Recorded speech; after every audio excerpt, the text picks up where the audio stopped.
Indiana left out of the NCAA tournament in 2025. They were screwed by the committee, and they're not alone.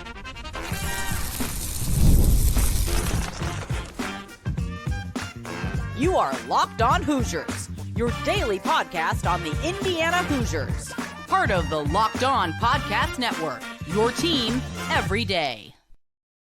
Welcome, and it is the Locked On Hoosiers podcast. I'm your man, Jacob Goins. I appreciate you being here, making this your first listen or your first watch every single day. We are part of the Locked On Podcast Network, which is your team every day. It's breaking news, an instant reaction episode of Locked On Hoosiers as Indiana left out of the NCAA tournament in 2025. The Mike Woodson era in Bloomington is officially over. And I'm going to say this as plain as I can. You heard it already, and I'm going to say it again. The Hoosiers got screwed by the NCAA tournament committee. And the fact that the people who are on that committee are also serving as active athletic directors, not all of them, but enough, and one all-important one, it's unacceptable to me, I feel like. And Indiana got left out and had an argument to be in there. I think that West Virginia had an argument to be in there. I think Ohio State had an argument to be in there. Heck, even Boise State had an argument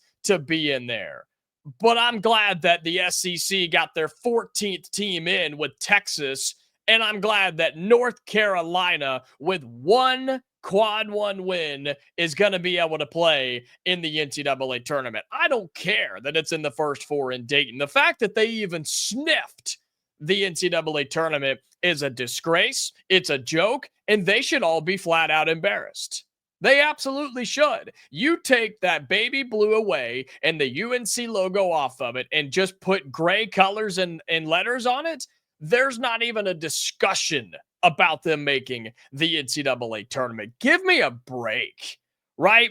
And so Indiana, while we did not have a good season by any means, did I think we deserved to be there? I think we deserved to be in the conversation.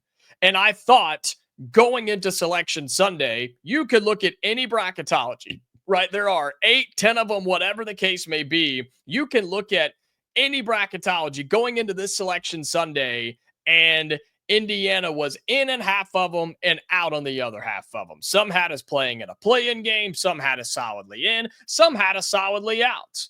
Well, the committee got together and decided that not only were we not going to make the tournament, we weren't even the first team out. We were the second team out behind West Virginia. And man, I can't grasp that. I just can't. And again, did Indiana play good enough this season to deserve to have a huge argument here? Well, that's up for you to decide. I think we should have been in the discussion. And sounds like we were, but we got booted for a team with one quad one win. So congratulations to Hubert Davis in North Carolina for being probably the worst team to ever make the NCAA tournament. But for us to be left out and be the second team out is truly incredible to me. And you could say, hey, win more games and you don't have to worry about it. You're absolutely right. But I thought a win over Purdue and Michigan State down the stretch would have been good enough. I told you that game against Oregon in the Big Ten tournament was a big, big deal, and we weren't able to do it. That game against Ohio State was obviously important, but not important enough, apparently, to the committee, because the Buckeyes were right there too, and they didn't make it to the NCAA tournament. So the Big Ten ends up getting 8 teams in. The SEC gets 14 teams into the NCAA tournament. They're a great conference. They are.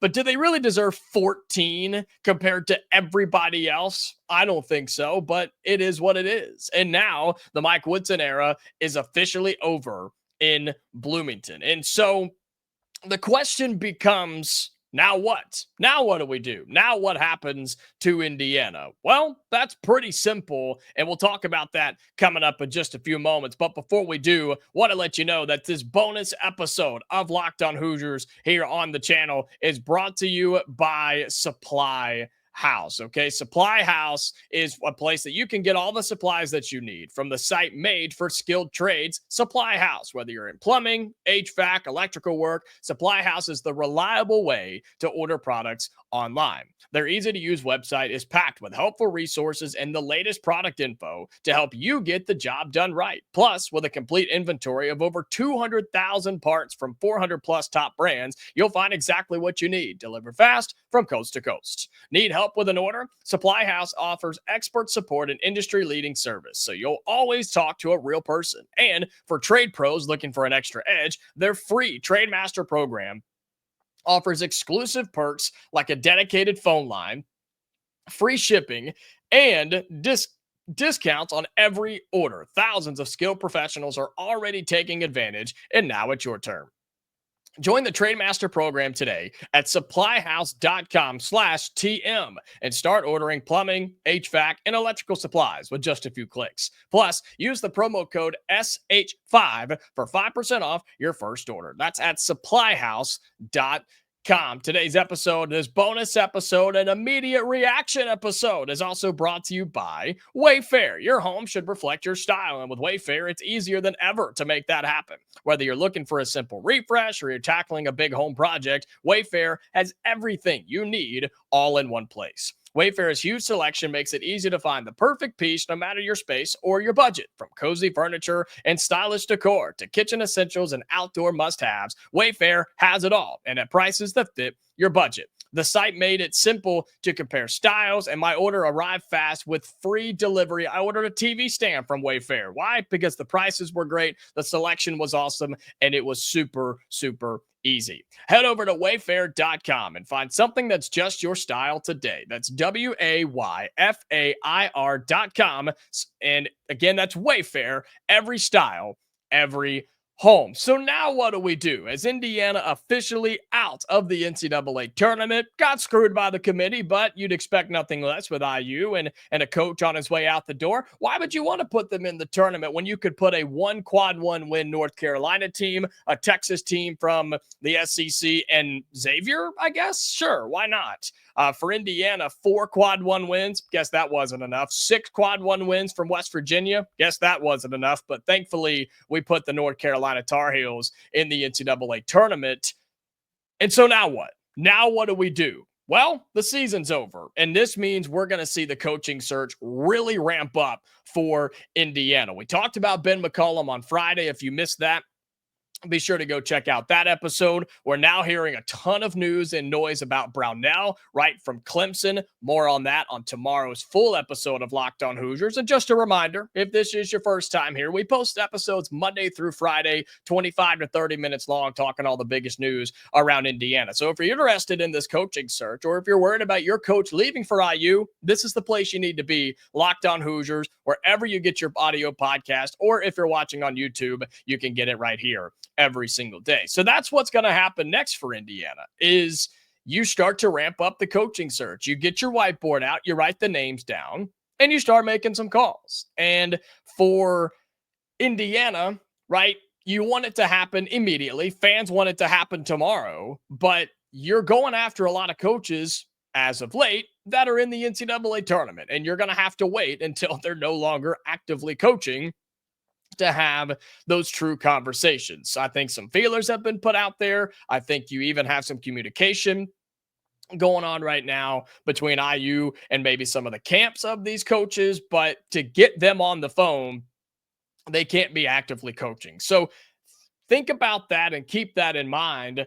I just wish that this team would have one more shot. Was I confident in Indiana making a run in the tournament? No, not really, but I wanted to see guys like Trey Galloway get another shot. I wanted to see guys like Anthony Leal get another shot. I wanted to see some of the transfers, right? Like Umar Ballo or Luke Goody get a shot at the NCAA tournament, or somebody like Malik Renew, who put so much into this program in just a short amount of time, and they're not going to get that chance. And there's no telling what this team is going to look like next year to start the year. I would guess it's going to be just bare bones and have to restart from the ground up. And maybe that's not such a bad thing, but I can't get over sitting there watching the selection show as soon as I saw North Carolina and Texas both get in, I knew right there that we weren't going to make it. And so while it sucks to have the season come to an end, you can now fully focus. If you are Indiana basketball, if you're Scott Dolson, the AD, you can fully turn your attention to the coaching search on who is going to be the next head coach of Indiana men's basketball. And we're going to have you covered right here on the Locked On Hoosiers podcast. So be sure that you subscribe to the channel on YouTube, like this video, comment your thoughts down below. I know you got them. Let's hear them on YouTube. And if you're listening on audio, be sure you have those notifications turned on. These are the episodes to have your notifications turned on. That way you never miss them on the channel. All right, we're back tomorrow for a full episode. We're talking coaching search. We're talking Indiana missing the tournament and a whole lot more. We're going to have that for you on a full episode of the Locked On Hoosiers podcast tomorrow. So until then, Hoosier fans, stay safe, and I'll talk to you later.